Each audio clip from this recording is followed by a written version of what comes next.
Well, good morning. We're here at the Economics Conference, G2G Conference in London. And with me is Ed Conway from Sky, the author of this superb book for students, 50 Ideas That You Really Need to Know. And I give this to my students at the start of their course, so they have to learn all 50. Is that true? Well, they need to go through most of the 50 in their course. Ed, welcome to the conference. Thank you. Can you just say something a little bit about your day-to-day work as economics correspondent at Sky? Well, it's really, the times are very interesting right now, and over the past 2 years has seen this kind of complete shift in what I've been kind of covering. I mean, there's been the Euro crisis. I arrived at Sky 2 years ago. I was at the Telegraph before covering economics there. But I arrived there and it was all about the Euro crisis, this existential threat facing the Eurozone. Now it looks like they might have kind of, papered over that one for the time being, but what I push it into the longer asset. Yeah, exactly. But what I'm going to talk about a little bit today is just about the fact that, number one, some of those problems still remain in store. And number two, there's another kind of problem which central banks have been building up these enormous pools of assets. They've been buying up lots of bonds through quantitative easing, and essentially that leaves them with this enormous kind of problem to solve in the future. It's a bubble, basically. And we're starting to see that as they start to rein back a little bit on QE. Exactly, we're starting to see that now. Well, yeah, now that Ben Bernanke has been talking about the prospect of that and the prospect of ending quantitative easing, people are worried. And I think that's something we could have seen coming a while ago. And then of course there's the UK and the kind of austerity versus non-austerity argument as well. So there's a lot going on at the moment.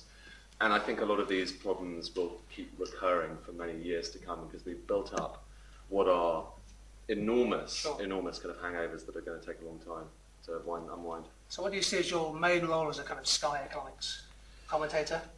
Well, it's just trying to make what seems baffling a little bit easier to understand.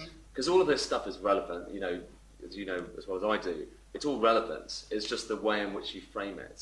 So whether you take quantitative easing and explain just the scale of it, because people don't understand the scale of it, or other matters like what's going on in the bond markets. Why does that matter for people? How do you make that relevant? So finding the connections between financial developments and the day-to-day life of ordinary people. Exactly, and often that comes through just analogies, and sometimes it comes through historical comparisons and so on and so forth.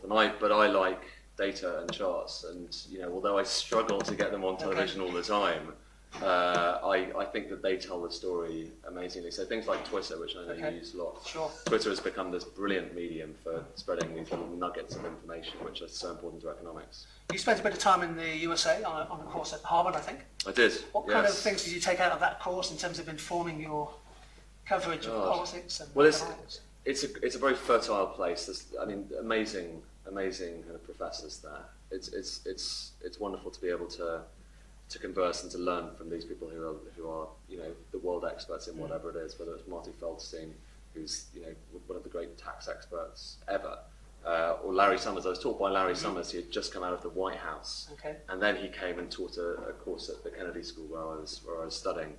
Obviously, it was quite self-justificationary. Sure. We did all the right things, and everyone else is wrong. But nonetheless, it's a very it's wonderful to be somewhere where you're surrounded by people who have been involved in policy making as well as actually kind of thinking about it. Now, we're trying to encourage our students to read a lot during the summer. Obviously, Ed's book is a key part of this, but Ed, if there's one book you might select from the many that hit your desk at Sky, what would you recommend to students they pick up? It's difficult to know where to begin. I'm a great fan of the work of Tim Harford, and Stephen King's book, actually, which is just out this summer, is fantastic and just trying to look ahead on where we're heading to.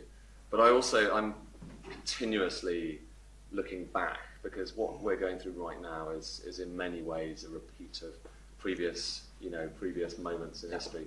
So I still read and reread Laws of Finance, Liaquat Ahmed, his book about what happened in the 1920s and 1930s. It's a brilliant book, bringing to life the Great Depression and what led to it. And I think we still need to reread that and learn some of the lessons from it. So I think the suggestion is you go back in history and focus on the economic history if you want to really nail the contemporary politics. Yeah. Ed, thank you very much indeed. Thank you.